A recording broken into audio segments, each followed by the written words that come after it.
Muito bem. Se você trouxe aí a sua Bíblia, abra comigo na carta de Paulo aos Filipenses, no capítulo 3, por favor. Filipenses capítulo 3. Hoje eu quero pedir licença a você para não trazer uma exposição necessariamente, mas passear por alguns textos junto com você, para que a gente encontre algumas respostas do Senhor para a nossa vida. Então nós leremos alguns textos, mas você pode ter esse de referência, Filipenses no capítulo 3. Nós leremos o verso 8 e verso 9. Enquanto você procura, eu agradeço as mensagens de carinho durante essa semana, onde domingo passado estive pregando, abençoando os irmãos da Igreja Batista lá no Jardim Guaraci, em Guarulhos. E ontem também estive abençoando os irmãos, junto com a minha esposa, lá da primeira Igreja Batista em Caçapava. Fica uma caminhadinha daqui, né?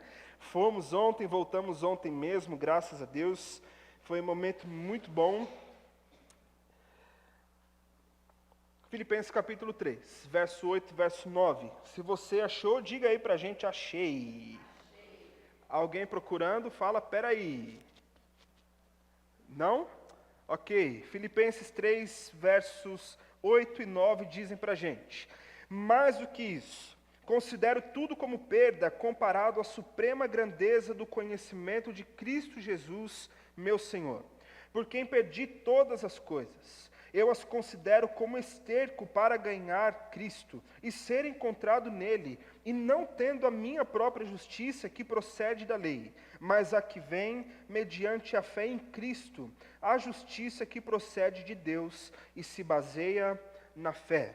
E mais uma vez eu convido você a fechar os seus olhos, para nós pedirmos nesse momento que o Senhor trabalhe em nossos corações. Ó Deus, somos povo teu, Pai, comprado pelo teu sangue na cruz. O que nos move, Senhor, é a força que vem de ti todos os dias, Pai. E o que orienta a nossa vida e o nosso caminhar é a tua palavra que o Senhor deixou para nós, Pai. Que nesse momento nós possamos entender o que o Senhor tem para nós, Pai. Que aquilo que porventura esteja aqui na minha direção, que não vem do Senhor, que o Senhor tire em nome de Jesus, Pai. E se algo que não veio, o Senhor traga a minha boca, Pai, para que nós possamos sair daqui com o nosso coração certo, convicto, de que nós ouvimos a Tua voz, Pai. É isso que pedimos em nome de Jesus. Amém. Amém.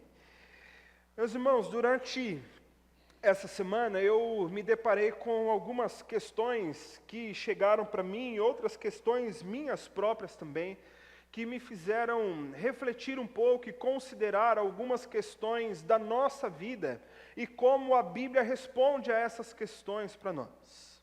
Isso porque nós temos plena convicção de que a Bíblia traz direção e resposta para a nossa vida. Você crê assim? Se você crê, diga um amém, bem bonito. Então, quando nós lemos a Bíblia de forma talvez despretensiosa, e como afirmamos hoje pela manhã também, se nós pegarmos para ler de forma avulsa, jogada, enfim, nós perdemos tanta riqueza da palavra de Deus para nós, e tantos caminhos e direções daquilo que nós precisamos. E eu não sei como é essa fase da sua vida que você tem vivido hoje, e não apenas a sua semana, o seu começo de ano, mas a sua fase de vida como um todo. Familiar, a sua fase de vida profissional, como é que estão os teus sonhos, como é que está a sua perspectiva do futuro, ou talvez se você nem a tenha mais nesse momento da sua vida. Mas, queridos, nós precisamos aprender a valorizar aquilo que Deus faz por nós, não apenas quando nós alcançamos ou quando nós almejamos coisas que são extremamente grandiosas. E com isso eu quero dizer que a ação de Deus na sua vida não vem apenas quando você compra mais uma casa, um apartamento na praia. Se convidar, me chame para passar um fim de semana, se comprar, né? Não sei se é comprar um carro novo e você comprou o carro dos seus sonhos e então você reconhece que a bênção de Deus está sobre você. se é a sua promoção do trabalho para você ganhar o dobro, o triplo daquilo que você ganha, talvez esse seja até um anseio seu, mas não é simplesmente nesses momentos que nós vemos a ação de Deus. Também, mas não apenas.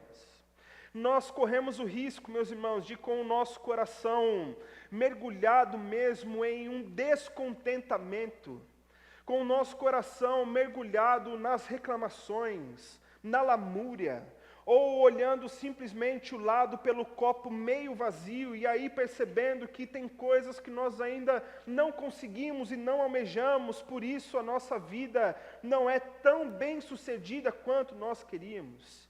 E nós precisamos, irmãos, nós transformarmos o nosso coração com a ajuda do Espírito Santo do Senhor, para que nós possamos estar contentes com aquilo que Deus tem feito hoje na nossa vida.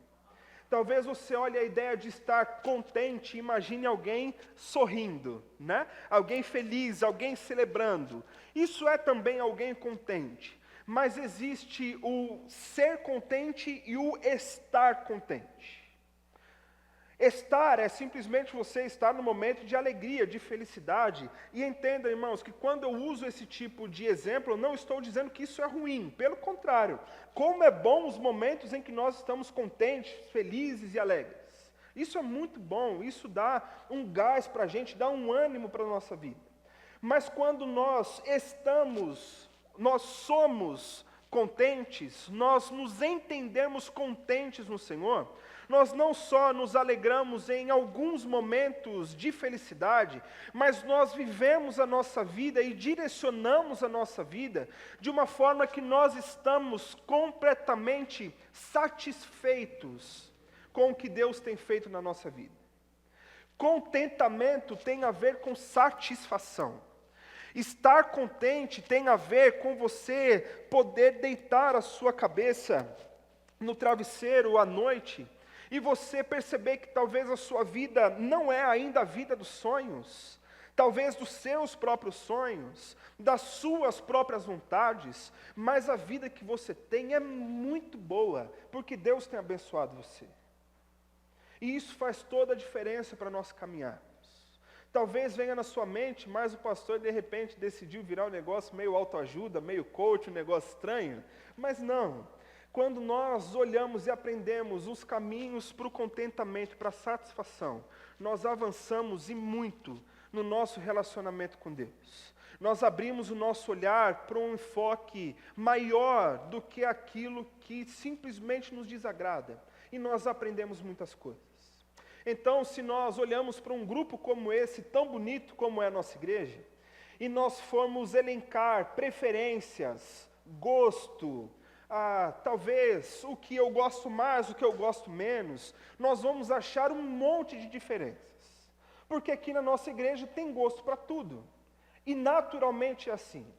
Onde tem um monte de gente junto, você tem uma lista, uma série de questões que aparentemente não se encaixam tanto para um quanto para outro. Um exemplo disso é quando nós estamos ali no café. Eu estou pegando meu cafezinho e Eliseu está rindo da minha cara, eu nunca entendo por quê. Ele não é do café, ele é do chá. Preferências. Nossa igreja tem até corintiano, nós vamos dizer o quê? Faz parte, diferenças aqui no nosso meio. Mas como essas diferenças e esses detalhes, eles não são coisas que nos separam, nós encontramos tão somente preferências diferentes, simples assim.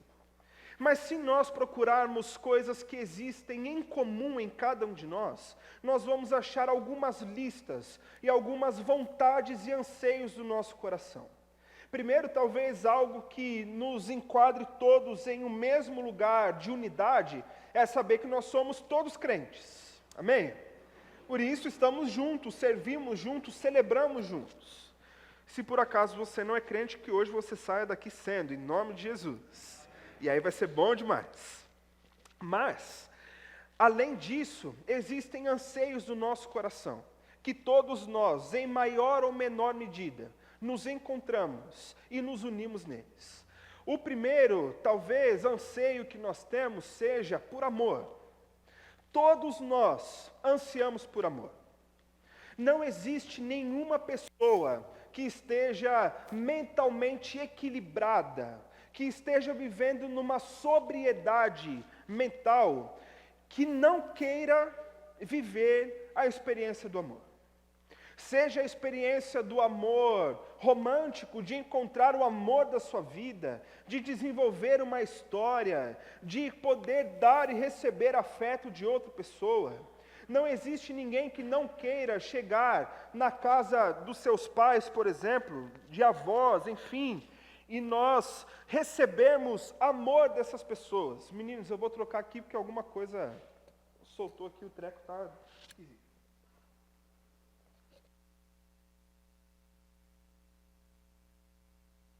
Oi. Bom, obrigado.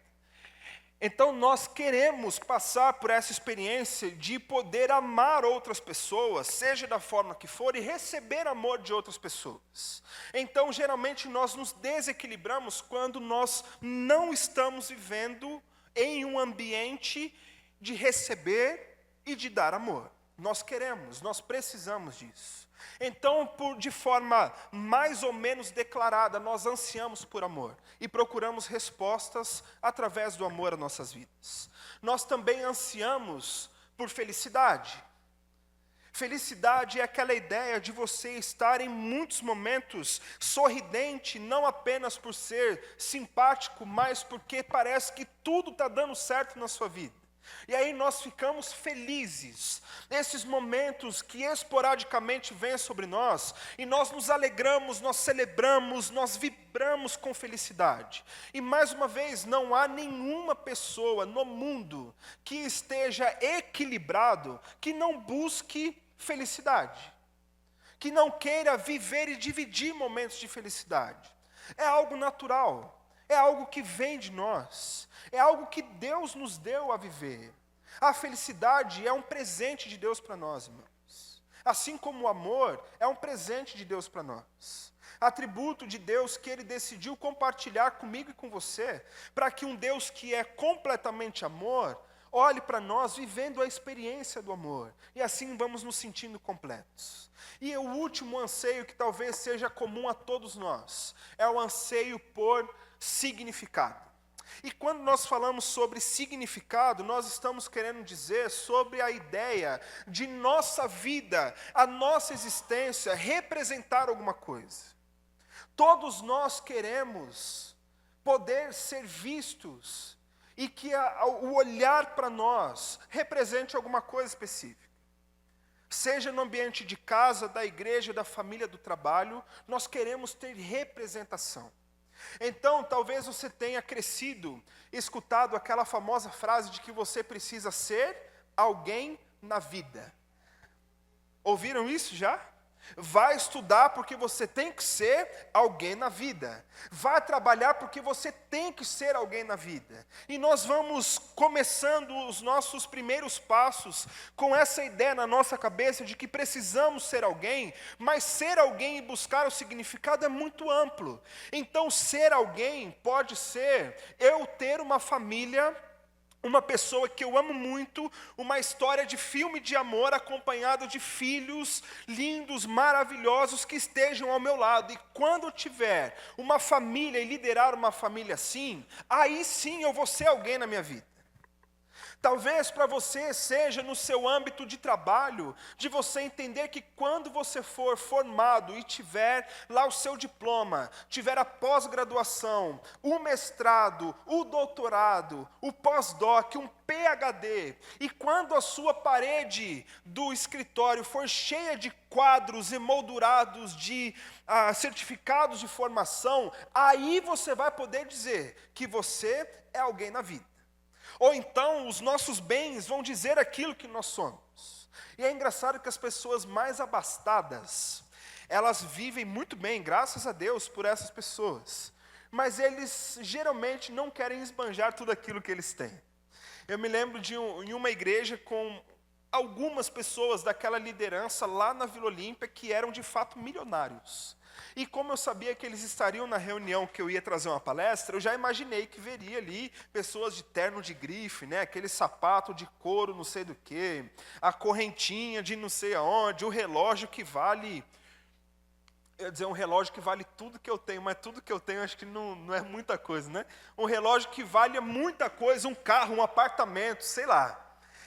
E ali começamos aquela reunião, aquela palestra, oramos juntos e tal, e tinha um rapaz com uma camisa polo branca, uma bermuda jeans e um chinelo da Havaianas. Eu devia ter desconfiado pelo chinelo Havaianas, porque R$100 um chinelo, né? É um negócio que nem todo mundo compra.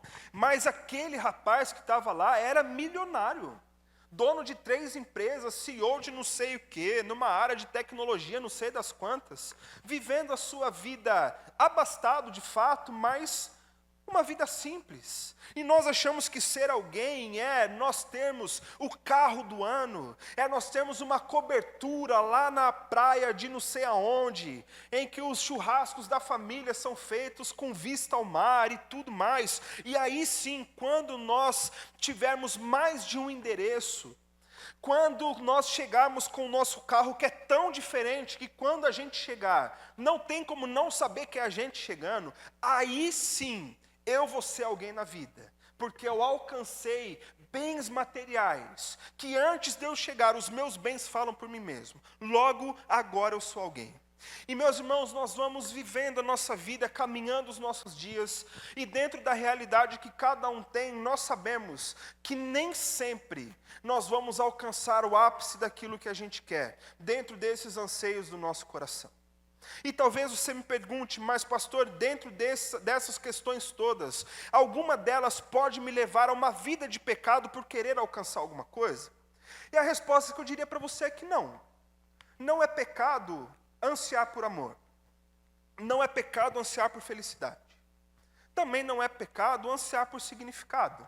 A questão é, e o que pode nos levar a viver uma vida que não agrada a Deus, é que quando nós olhamos para a nossa existência, nós entendemos que a única resposta que vai sanar os anseios do nosso coração estará quando nós alcançarmos essa lista aqui. Porque quando nós vivemos assim, nós caminhamos não mais com a intenção de agradar e glorificar a Deus, mas nós começamos a caminhar com uma lista para nós ficarmos checando lá toda vez, para entender que nós seremos de fato completos quando nós alcançarmos todas essas coisas. E a má notícia que eu queria trazer para você hoje é, se a sua vida está sendo baseada nesses pilares, e se a felicidade que você precisa para estar contente diante de Deus, vem diante dessas coisas aqui, você vai passar toda a sua vida correndo atrás do vento. Você nunca vai alcançar a felicidade. Você nunca vai estar satisfeito. Você nunca vai se sentir completo. Você estará continuamente acompanhado por uma sensação gigantesca de fracasso, porque nem todo mundo foi separado por Deus para ser rico. Nem todo mundo foi separado por Deus para ter uma lista de bens materiais. E acredite que nem todo mundo foi separado por Deus para viver a realidade de um casamento. Nem todo mundo foi separado por Deus para viver a realidade da paternidade dentro da sua família. E isso não faz com que sejamos melhores ou maiores que qualquer pessoa. Tão simplesmente é a nossa realidade de vida. E nós temos 2 caminhos a seguir. Entender o que Deus quer tratar no nosso coração durante a nossa experiência de vida, ou nós passarmos toda a nossa vida lamentando por aquilo que nós não vivemos. Ou nós nos contentamos, entendendo que o que Deus está nos dando é melhor do que a gente merece, ou a gente passa uma vida toda sem encontrar um que é felicidade. E aí nós nos encontramos em momentos que talvez, eu sei que apesar de ter apenas 28 anos, eu me pego em muitos momentos com uma cabeça muito maior. Eu já comentei com vocês, mas eu nunca tive facilidade de lidar com gente da minha idade. Para mim sempre foi um negócio meio que uma tortura. Então, lá na Igreja Batista do Curuçá, em Santo André, onde eu cresci a minha adolescência, com 15 anos, eu era líder do Ministério de Jovens, que era a partir dos 18. Porque eu sempre andei com eles com uma facilidade muito grande. E eu, com 15 anos, olhava os meninos de 15 anos e pensava, meu Deus, que coisa besta esses meninos aqui. Gente estranha, uns negócios esquisitos na cabeça deles. Então eu sempre tive muita facilidade de andar com os mais velhos. E a minha cabeça, por um tempo, foi inclusive tomando caminhos que poderiam não ser os ideais, porque eu comecei a ter muitas preocupações com antecedência que eu não deveria ter. E dentre as minhas preocupações, eu me pego essa semana pensando que eu estou com 28 anos, graças a Deus casado, esperando o nosso bebê, mas eu olho para frente e eu começo de alguma forma, me desesperar para pensar que daqui a um ano, esse ano eu faço 29, no próximo eu faço 30. E eu sei que todos os especialistas dizem, da crise dos 30 anos, a meia-idade não sei o quê, eu estou vivendo ela com 28. Então eu olho para frente pensando, meu Deus, talvez o que eu tenha de vida para frente, pode ser que seja menos do que eu vivi até agora. E dentro da lista de sonhos que eu tinha para a minha vida, eu não alcancei todas as coisas que eu precisava. Parece, ou que eu precisava não, na verdade que eu gostaria. E parece que a vida vai tomando um gosto meio amargo por pensar, poxa, será que eu nunca vou viver isso? Será que eu não vou ter essa oportunidade? Será que eu não vou ter isso aqui? E entra no momento em que eu não tenho mais nada a fazer a não ser confiar em Deus e esperar em Deus as coisas que ainda virão. E talvez você tenha essas angústias também, de viver um tempo de espera, de saber o que vai vir ainda, e essa espera criar algumas angústias no nosso coração. E aí parece que enquanto não acontece, a gente vive uns movimentos de Deus para com a gente, que não são tão legais assim. E na verdade esse momento de espera, de ainda viver o que está por vir, ele não significa que nós vamos viver, por exemplo, o fim da nossa vida. A espera pelo que vai acontecer não é um fim, um ponto final, porque, meus irmãos, a nossa vida é tão dinâmica, e a realidade que nós vivemos é tão dinâmica, que aquilo que é hoje, amanhã já não é mais. E pode ser que a nossa melhor fase da vida que estejamos vivendo hoje, o mês que vem seja completamente diferente. Mas, da mesma forma, pode ser que uma fase ruim de saúde, financeira, familiar que nós vivemos hoje, o mês que vem não seja a mesma também. Por isso, nesse momento e nesse espaço de tempo em que nós aguardamos o que virá, nós não estamos vivendo o fim e o decreto das nossas vidas de final. E, meus irmãos, quantas pessoas que passam pelo meu caminho, que passam pelo futuro gabinete pastoral, hoje a sala da cantina enquanto estamos na reforma, ou que passam pela minha casa ou pelo meu novo gabinete, que é a padaria aqui da praça, que vivem um luto em vida, e passam os dias sofrendo, e sofrendo com a sensação de que um movimento ruim da sua vida signifique que nada mais daqui para frente vai dar certo. Meus irmãos, nós vivemos a dinâmica, nós vivemos o espaço do tempo. Aquilo que é a nossa realidade hoje não é o fim da nossa vida hoje. E não importa quantos anos você tenha, você não está vivendo o final da sua vida, enquanto Deus não disser que é de fato o final da sua vida. Da mesma forma, esse período de tempo não é um castigo que Deus traz para nós. Quantas vezes nós queremos voar muito mais alto e Deus parece que não permite, e dá aquela sensação de que Deus está nos castigando porque eu não estou vivendo a experiência que eu queria. Deus está me castigando porque a minha viagem de férias não vai ser a viagem que eu queria viver. Deus está me castigando porque eu estou tentando aumentar a minha família, a coisa não vai para frente. E na verdade nem sempre é um castigo, é tão somente um tempo de espera e de maturação da nossa fé e do nosso próprio coração. Porque nesses momentos, queridos irmãos, que nós vivemos, as incertezas que batem à nossa porta, pode não parecer, mas é um dos momentos em que Deus está alinhando o nosso coração com os planos dele. E como é precioso esses momentos. Um não de Deus não é um castigo à sua vida, mas um não de Deus pode ser o alinhamento dele, do seu coração com a prioridade que ele tem para a sua vida. Os planos frustrados nem sempre são um castigo de Deus. Pode ser Deus te trazendo para o caminho de volta para entender. Sua vida não vai para lá, sua vida está indo para cá. Vem para perto de mim para que a gente possa caminhar junto. E aí a grande questão que surge para nós é, enquanto nós vivemos esses momentos de incerteza, de silêncio e de sem saber como serão os próximos passos, como é que a gente vive mantendo a nossa mente no lugar e continuando a caminhar perto de Deus? E eu trouxe algumas respostas do que eu encontro na Bíblia para o meu próprio coração. E eu espero que sirva muito para você nessa noite também. Então, o primeiro ponto que nós precisamos lembrar, sempre, enquanto vivemos, é que nós não somos definidos por aquilo que nós não temos. Você concorda comigo?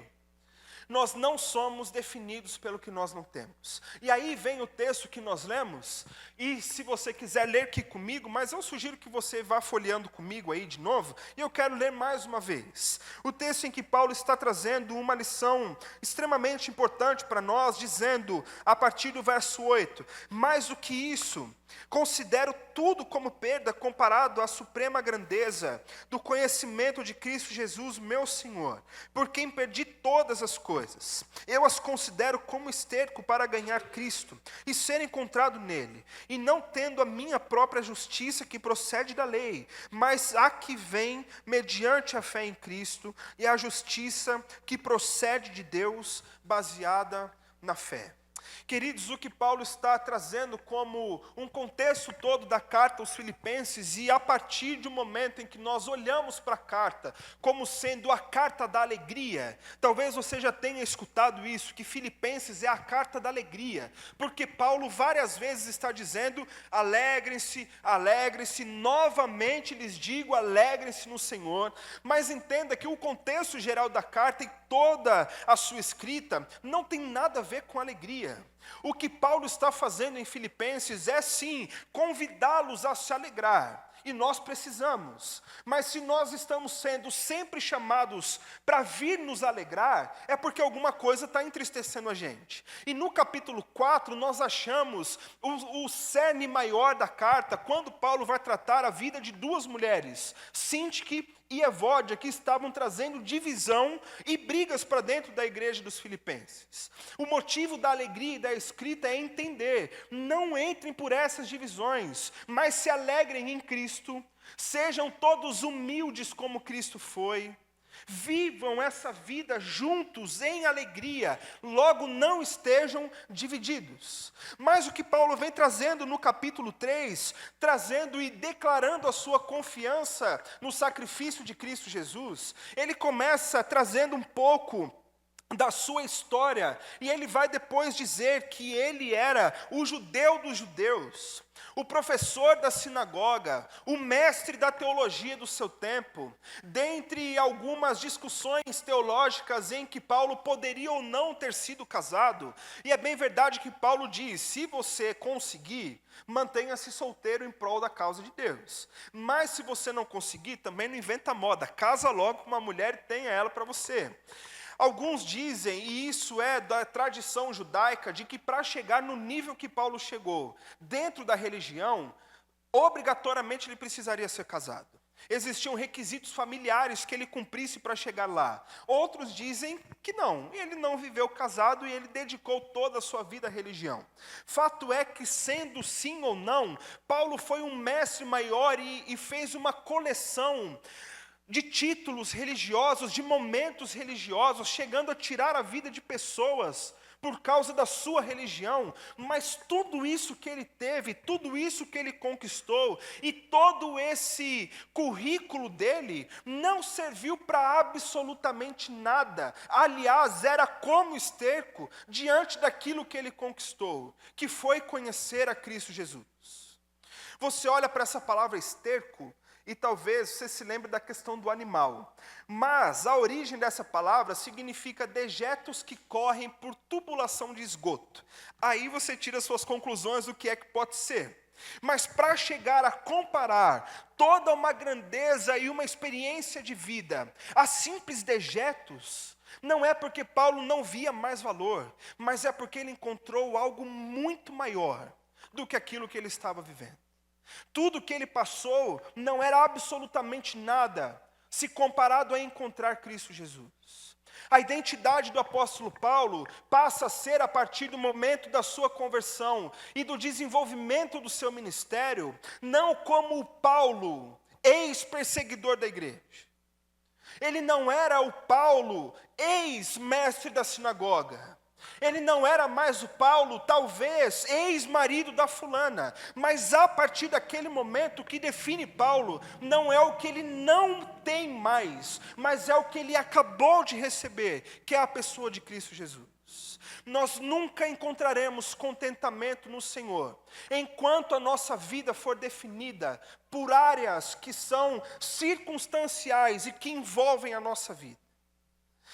O jeito mais fácil de encontrar isso é quando você chega para alguém e pergunta para ele: quem é você?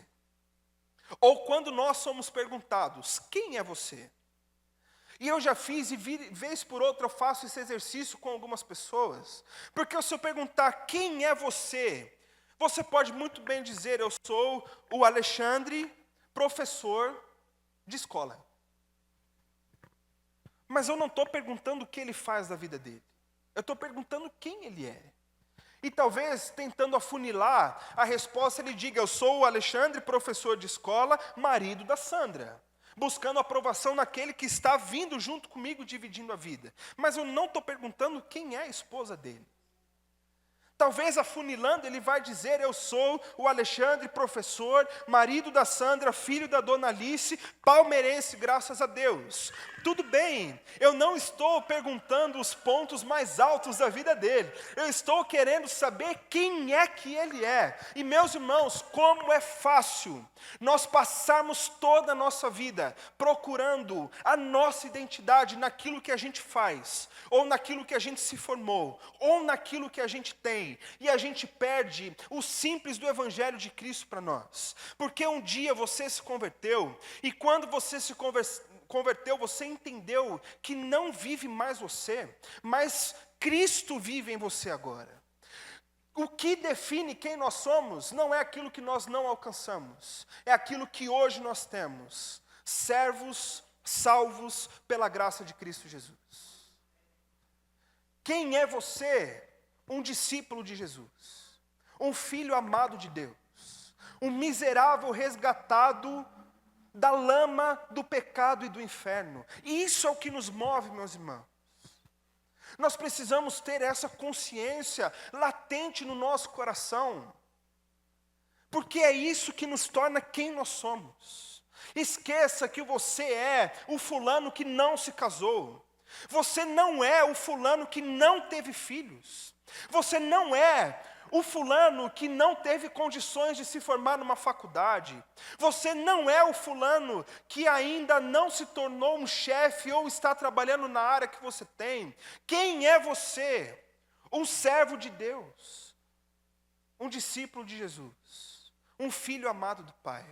Você não é definido pelo que você não tem. Você é definido pelo Deus que te encontrou. E isso faz toda a diferença para que você caminhe feliz da vida. Porque, meu irmão, ainda que você não alcance as metas e os sonhos do seu coração, nesse mundo, nessa existência, eu garanto para você que tem uma outra vida te esperando.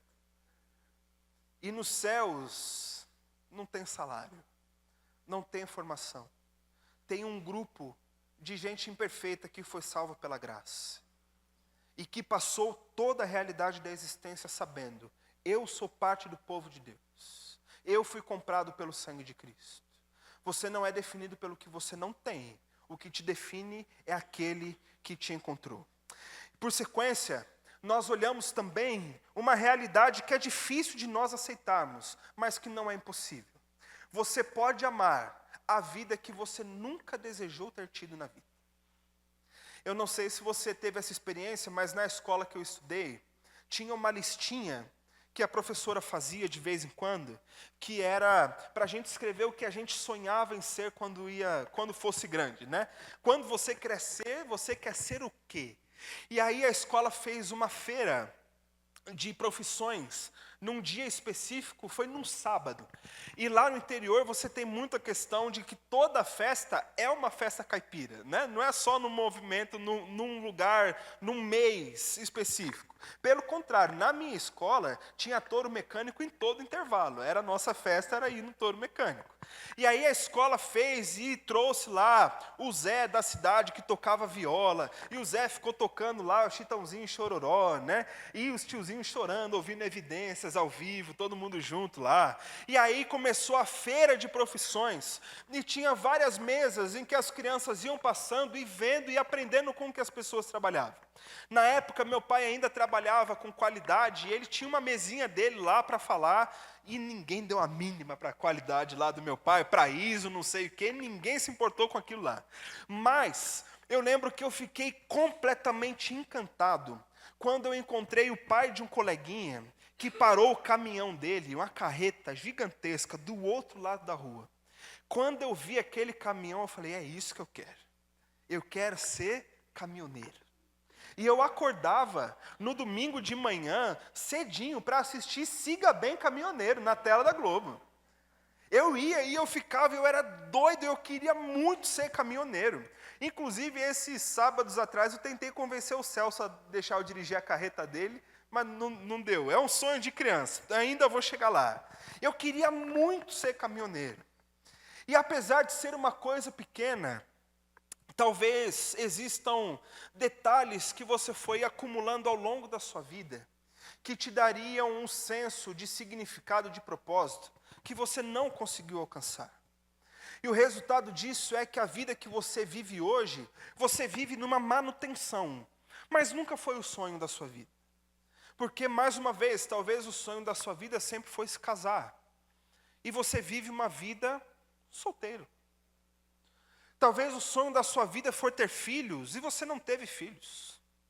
O sonho da sua vida for ser muito rico e você não é muito rico. E nós vivemos uma vida que nós nunca almejamos, que não significa que nós vamos viver a nossa vida lamentando.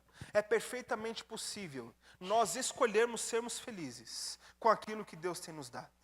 Ainda, olhando para os Filipenses, no capítulo 4, se você quiser, talvez vire só uma folha aí da sua Bíblia, Paulo vai tratar no verso 11 ao verso 13, uma outra realidade que também está na nossa porta e que nós conhecemos muito, na verdade, esse texto, e que nos traz uma lição muito importante. Do verso 11 ao verso 13.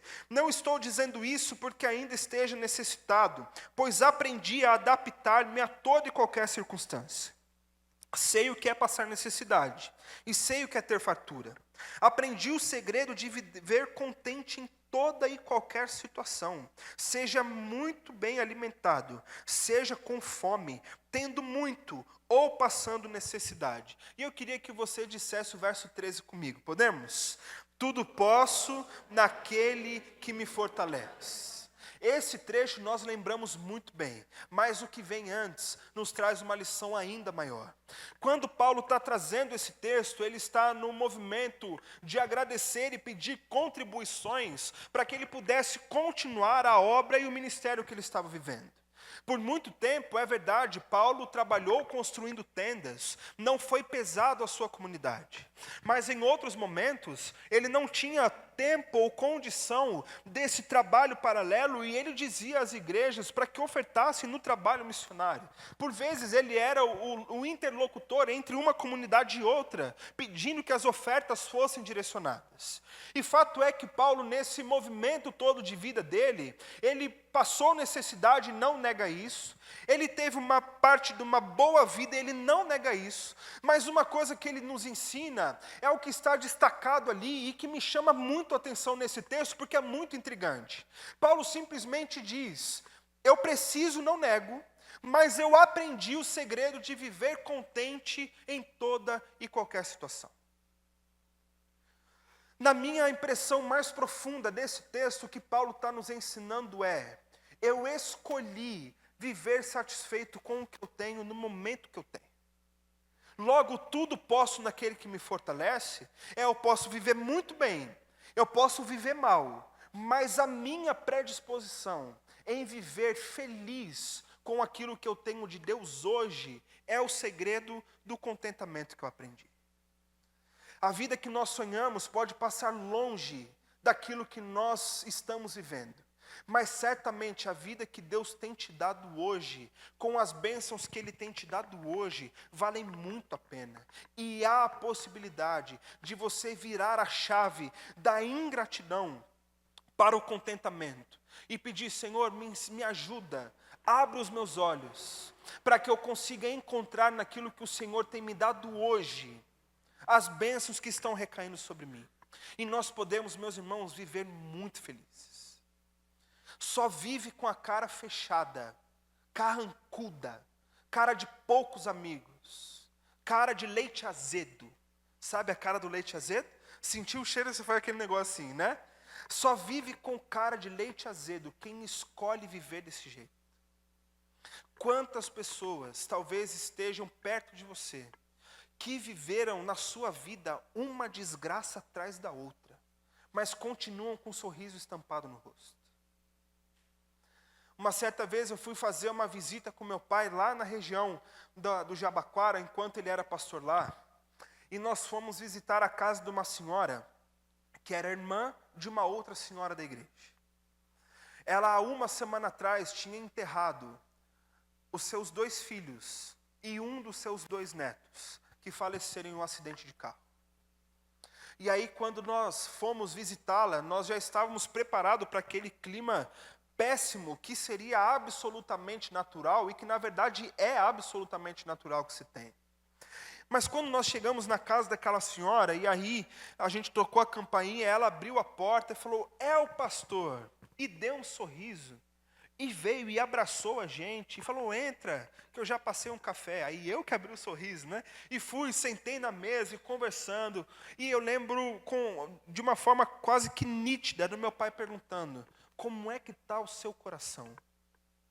E aquela senhora deu um gole no café, pôs a xícara na mesa, deu uma suspirada e disse, pastor, eu tinha todos os motivos para tirar minha própria vida.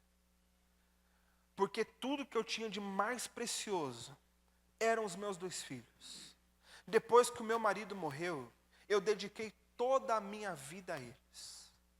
Mas eu estava pensando esses dias, e eu entendi Deus me dizendo que apesar de eu ter perdido mais da metade do meu coração, Deus não me abandonou sozinho.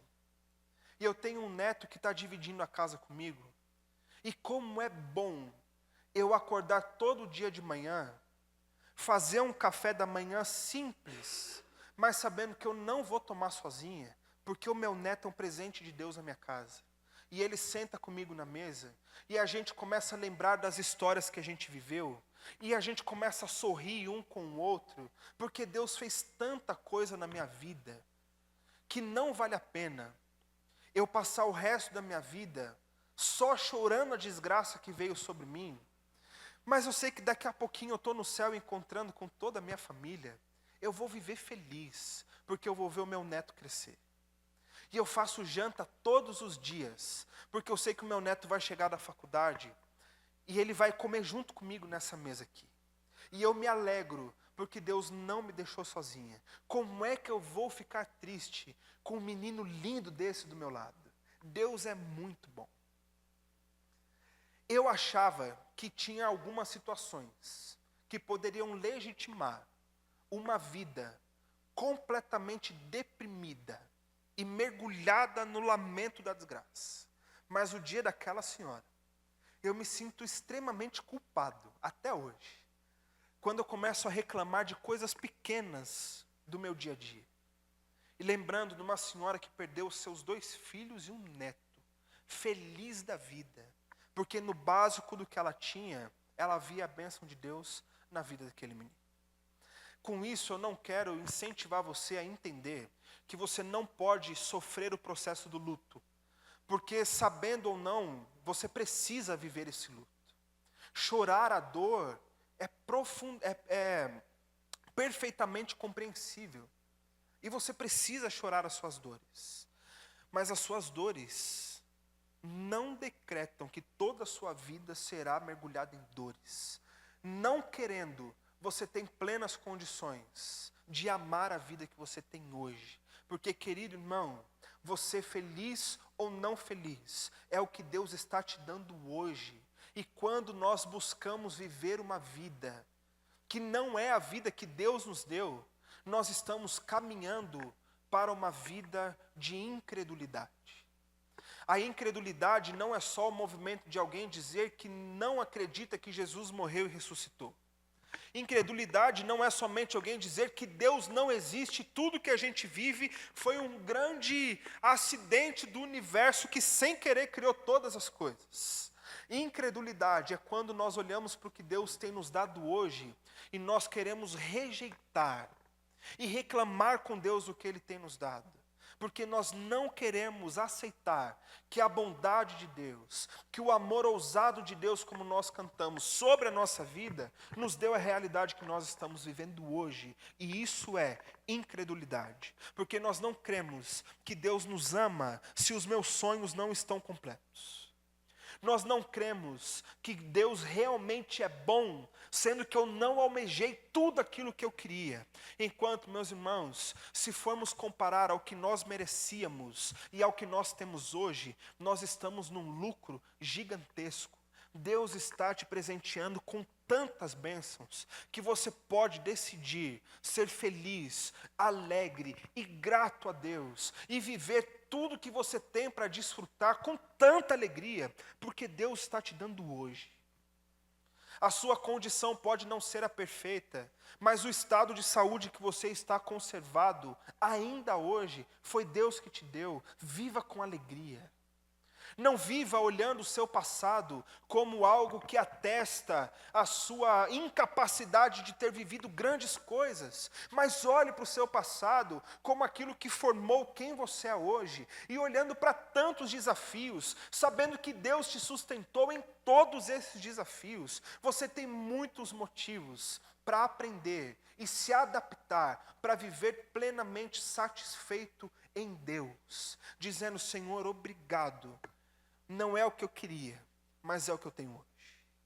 Minha mãe dizia, quando ela ia fazer almoço e tal, e eu nunca fui uma criança, e até hoje não sou, alguém que é chegado na sopa. E quando minha mãe fazia sopa, eu me revoltava.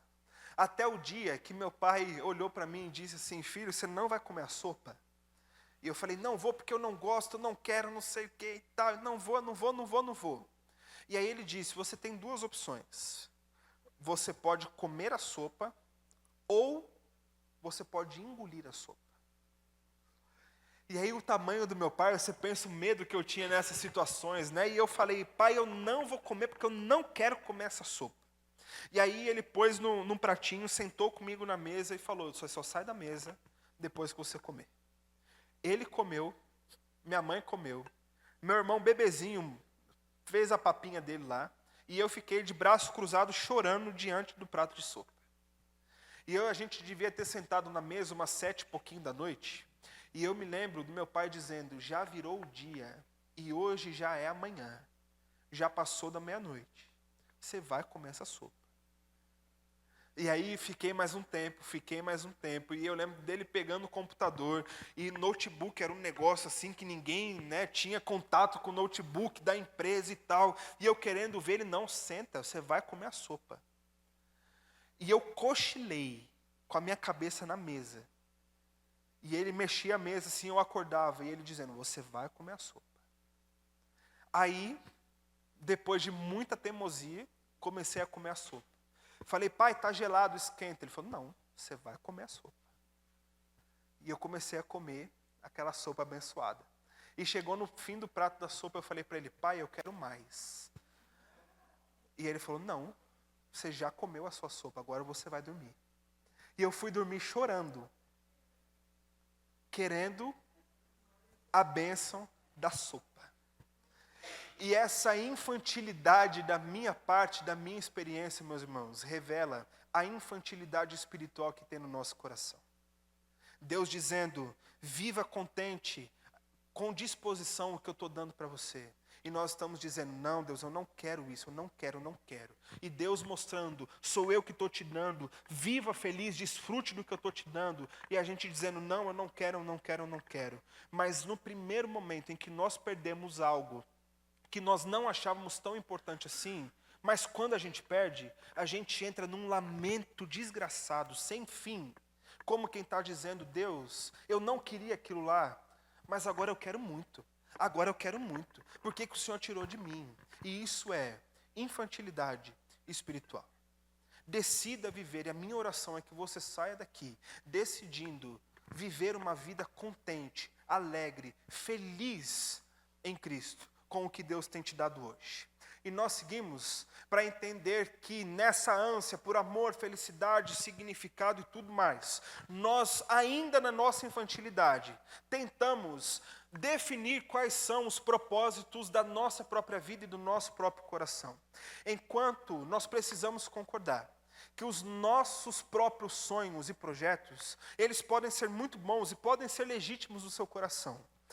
Mas eu preciso relembrar você que a partir do momento em que você entregou a sua vida a Jesus, e quando você desceu as águas do batismo, você declarou publicamente que a sua vida agora era do Senhor Jesus.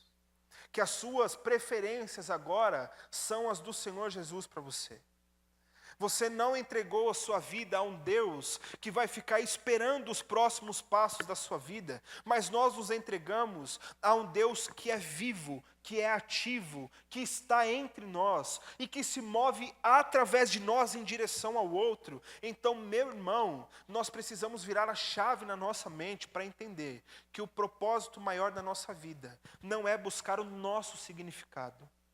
O propósito maior da nossa vida é nós vivermos aquilo que Ele pediu que nós vivêssemos. E aí quando nós olhamos para esse texto, nós talvez já pensemos aqui na campanha de missões que nós acabamos de sair, né?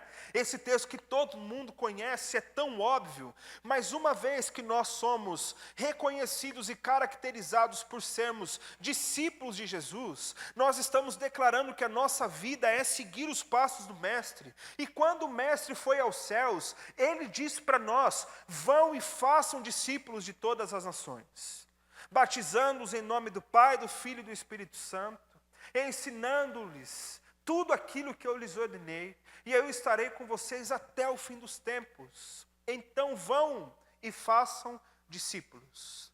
Entenda que a sua vida nunca terá propósito e significado enquanto você entender que a sua carreira está acima de ser um discípulo fiel de Jesus.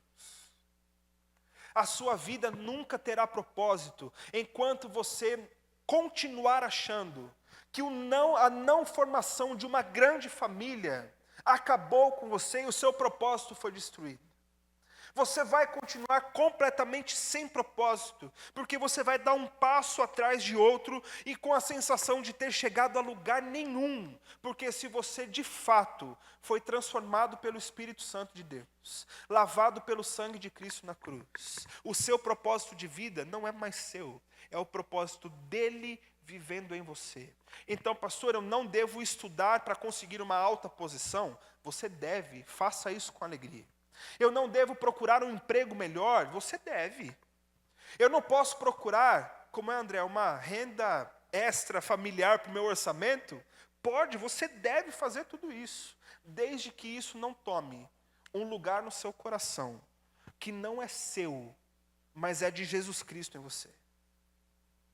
Enquanto você escolher deixar de fazer discípulos para viver um grande sonho, você vai viver de fracasso em fracasso. E isso não é uma profecia do mal, não. Isso é simplesmente uma constatação.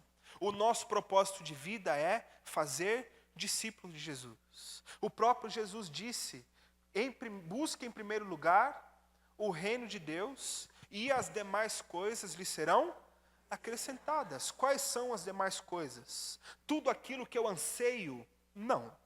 Tudo aquilo que você precisa, isso será garantido para você. Mas primeiro, você precisa obedecer o que Ele quer de você. Quer ganhar significado? seja um verdadeiro discípulo de Jesus. Quer desfrutar da felicidade? Seja um verdadeiro discípulo de Jesus. Quer dedicar amor a quem está perto de você? Já disse Billy Graham ou Spurgeon, certa vez, não me lembro, que a maior prova de amor é você evangelizar uma pessoa. Dedique amor a quem está perto de você. Cumpra a sua missão e você não será mais vazio de significado. E por último, nós precisamos lembrar todos os dias que nós somos amados por Deus. Meus irmãos, é bem verdade que nós vivemos um processo grande de buscar não sermos os coaches de autoajuda, e isso por vezes faz com que os argumentos deles para nós sejam completamente inválidos, e pelo contrário, às vezes parece que a gente precisa provar que o que eles estão falando é mentira. Em grande parte da vida teológica é isso mesmo, a gente desmonta porque não tem nada a ver com a Bíblia. Mas um discurso maior que veio sobre nós, que é o de que você é um filho amado por Deus, também não é autoajuda. Isso é simplesmente constatação da sua posição espiritual, se você está em Cristo Jesus. Deus deu o seu único Filho para que todo aquele que nele crê não pereça, mas tenha a vida eterna. Isso não é, meus irmãos, uma declaração de amor também? Quando Paulo diz no capítulo 2 de Filipenses que Jesus, mesmo sendo Deus, não entendeu que ser igual a Deus era algo que ele deveria orgulhar-se, mas antes disso, ele se humilhou e veio em forma humana e encarou a morte. Não é qualquer morte, mas é a morte de cruz, no meu e no seu lugar, sofrendo e vivendo uma humilhação diante dos homens, para que hoje, tantos mil anos depois, nós pudéssemos estar aqui. Isso não é uma declaração de amor, meus irmãos? A cruz foi o palco de uma grande tragédia, ao mesmo tempo que foi a maior declaração de amor de Deus para a humanidade. O sangue de Cristo não foi simplesmente um assassinato, foi um sangue derramado, vertido em amor aos seus filhos. E isso nos ajuda a entender que ainda que a nossa vida não seja tudo que nós queremos, nós estamos envoltos, encharcados pelo amor de Deus sobre nós. E quando nós entendemos que o amor de Deus é real em nossas vidas, nós somos consolados daquilo que nós não vivemos. Nós somos satisfeitos, porque sabemos que o amor dele é sobre nós. E mais uma vez, Paulo diz aos romanos, mas em todas essas coisas somos mais do que vencedores naquele que nos amou. Pois estou convencido de que nem morte, nem vida, nem anjos, nem demônios, nem o presente, nem o futuro, nem quaisquer poderes, nem altura, nem profundidade. E aqui eu tomo a licença para colocar algumas coisas para o nosso coração. Nem o insucesso financeiro, nem a solteirice, nem a esterilidade, nem a falta daquilo que nós queríamos muito viver, nem o senso de não sermos profissionalmente alavancados, nem uma carreira mal sucedida, nem uma faculdade que você ficou 4, 5 anos estudando para trabalhar em outra área, nem o desemprego que veio sobre você, nem a briga que está dentro da sua casa e da sua família, nenhuma dessas coisas nem outra qualquer coisa da criação será capaz de nos separar do amor de Deus que está em Cristo Jesus, que é o nosso Senhor. E diante disso, meus irmãos, nós precisamos mudar o nosso jeito de viver. Nós precisamos descansar o nosso coração. E como quem chega depois de um período grande de tempo de trabalho, deitar aliviado e olhar para o Senhor e dizer: graças a Deus, eu estou vivendo a vida que eu tenho hoje, porque isso é o que o Senhor está me presenteando. Eu sou um filho de Deus, eu sou amado por Deus, e o amor dele toma o meu coração de uma forma que, se eu não vivi a vida que eu queria tanto viver, eu amo aquilo que Deus me deu, porque Ele me amou primeiro. E o que eu vivo, só vivo pela graça dEle na minha vida. Meu irmão, não viva balizando a sua vida pelos seus próprios ideais. Busque a Deus acima de todas as coisas. Viva experiências com o nosso Deus. Seja grato. Eu odeio, a minha esposa e os meninos da equipe sabem que eu odeio coisinha de modinha. Sabe coisa de modinha? Que de um tempo para cá todo mundo parou de dizer obrigado e agora só se diz gratidão, né? Teve alguém numa loja que me falou assim, gratiluz. Eu falei, gratiluz? Que negócio, né? É um plus da gratidão, sei lá, nem sabia que existia esse negócio. E eu não gosto muito dessas modinhas, e vindo de mim ainda é pior ainda. Mas, meu irmão, se esse for o jeito de você viver contente no Senhor, viva dizendo gratidão para todo mundo, e viva essa gratidão dentro do seu coração. Faça da sua casa um lugar da habitação de Deus com alegria, mesmo não tendo tudo o que você quer. Entre no seu carro, que pode ser um pau velho caindo aos pedaços. Foi Deus que te deu agora. Ao invés de você entrar, enquanto você tenta dar partida no carro, que ele não pega de primeira, você está lá maldizendo tudo, agradeça a Deus, porque tem muita gente, amanhã de manhã, sendo empurrado na nossa estação aqui de metrô, que queria muito ter um carro para ir para o trabalho. Você tem, seja feliz por conta disso. Para de ficar brigando com a sua esposa. Esposa, para de ficar encrencando com seu marido. É aquele príncipe todo? Não é, mas Deus te deu. Seja feliz com ele. A sua esposa é aquela princesa toda que você esperava? É em nome de Jesus. E viva como sendo mesmo. Seja feliz, viva bem, viva contente, viva satisfeito, reclame um pouquinho menos, exerça a gratidão a Deus um pouquinho mais. E aí eu digo para você que talvez isso não é a receita tabajara, né, que todos os seus problemas estarão resolvidos, mas eu garanto para você que a sua vida vai ficar muito mais leve, porque você vai estar caminhando no trilho certo, naquilo que Deus tem para a sua vida. Você não é um grande fracassado, você está vivendo a história que Deus trilhou para você. Amém? Que Deus te abençoe, que você tome isso como uma verdade para você, principalmente os textos bíblicos. Eles respondem os anseios do nosso coração. E a resposta para os nossos anseios chama-se Jesus Cristo. E quando nós estamos nesse primeiro domingo, né, do mês, e que nós celebramos a ceia do Senhor, nós estamos celebrando esse amor dele por nós, que nos deu amor e que dedicou a nós, que nos permite sermos felizes, que nos traz todo o significado que nós precisávamos. Quando Cristo se entrega por nós, Ele não está se entregando por alguém que merecia, Ele não está se entregando por alguém que fez algo a que o constrangeu a se entregar na cruz. Mas antes de sequer nós termos ciência de que nós éramos pecadores, diz Romanos capítulo 5 para nós, que ainda sendo pecadores, Ele se entregou por nós, Ele nos salvou, Ele comprou a nossa dívida, e agora nós somos filhos reconciliados pela graça de Deus. Não somos mais merecedores da ira por conta própria, mas o sangue de Cristo que nos lavou de todo o mal e de todo pecado nos torna aceitáveis a Deus. Não sei se esse mês você já teve a oportunidade de agradecer a Deus por essa verdade, mas eu queria convidar você a fechar os seus olhos nesse momento e ter um momento seu de oração com o nosso Senhor, e que você tenha a oportunidade de demonstrar através das suas palavras a Ele a gratidão pela salvação em Cristo Jesus.